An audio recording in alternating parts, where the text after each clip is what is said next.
અમદાવાદના પૂર્વ વિસ્તારમાં યુપી બિહાર જેવી સ્થિતિ સર્જાઈ છે, જેમાં અસામાજિક તત્વોને કાયદા વ્યવસ્થાનું ભાન ન હોય તેમ લાકડીઓ સાથે વેપારી પર જાહેરમાં તૂટી પડ્યા હતા।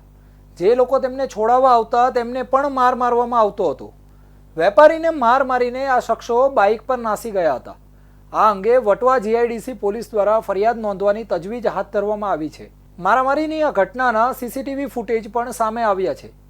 અમદાવાદના ઘોડાસર પાસે આવેલા પુનિતનગર રેલવે ક્રોસિંગ પાસે રાત્રે એક વેપારીને તેના મિત્રો સાથે ઊભો હતો, ત્યારે વેપારી પર પૈસાની લેતી દેતી બાબતે બાઇક પર આને દોડીને આવી રહેલા 8 થી 10 શખ્સોએ ભેગા મળીને દંડા વડે માર મારવાનું શરૂ કર્યું હતું।